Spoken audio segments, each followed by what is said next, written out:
It was the middle of winter, and the deep, dark woods of northern Canada were a world of their own, isolated, cold, and full of strange whispers.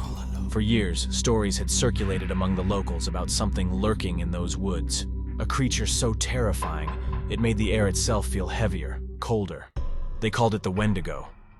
Jake, a curious young man, had grown up hearing the tales. He wasn't afraid, though. Skeptical and always looking for an adventure, he decided to hike into the forest with his camera, determined to prove that the stories were just that, stories.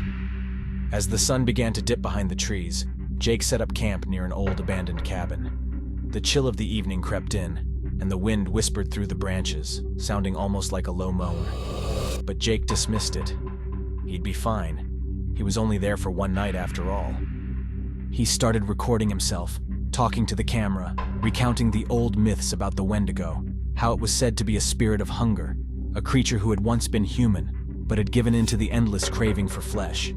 It was said that the Wendigo would appear when a person was lost in the wilderness, starving, and driven to madness. In its twisted form, it would hunt them down, consuming their flesh, and then taking on their appearance. Jake laughed nervously, but as the night drew on, the atmosphere grew more unsettling. The wind howled louder now, and he could hear branches cracking in the distance. He tried to shake off the feeling of being watched. He told himself it was just the trees, just the cold. But deep down, he couldn't ignore it. Suddenly, a sound broke the silence, a strange, guttural growl. Jake froze, his breath catching in his throat. He slowly turned his head, scanning the woods around him. Nothing. Just the trees and the shadows stretching from the fading light. But then he saw something. A pair of glowing eyes, barely visible in the darkness, watching him from the tree line. Jake's heart raced. He grabbed his flashlight, aiming it toward the eyes. But as soon as the light hit, they vanished into the forest. He stood there, frozen. The growl echoed again, closer this time. There was no denying it. He wasn't alone. Something was out there. Jake's mind raced, the stories, the legends, the Wendigo. As the sound of heavy footsteps approached, Jake's breath quickened and panic set in.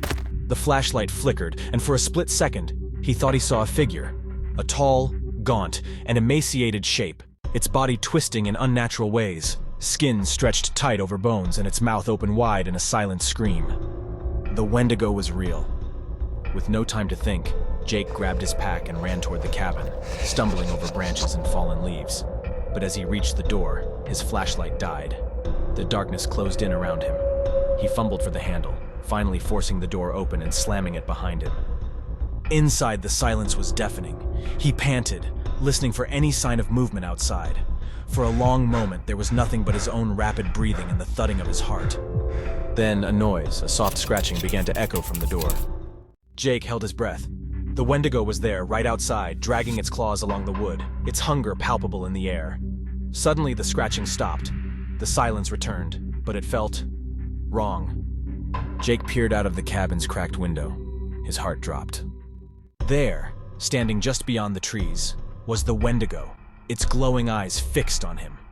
The creature's thin lips curled into a grotesque grin, showing sharp, yellowed teeth.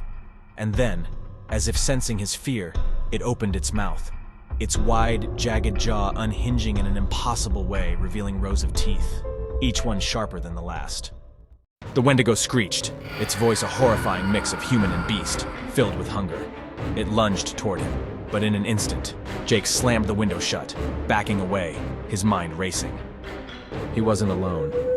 It was here, in the darkness, waiting. And he realized the stories were true. The Wendigo never left. It fed on the lost, the desperate. And now, it had found him. With no escape, Jake's only choice was to survive until morning. But deep down, he knew that the Wendigo would not give up until it had fed, until it had him. And in the deep, dark woods, the hunt would never stop.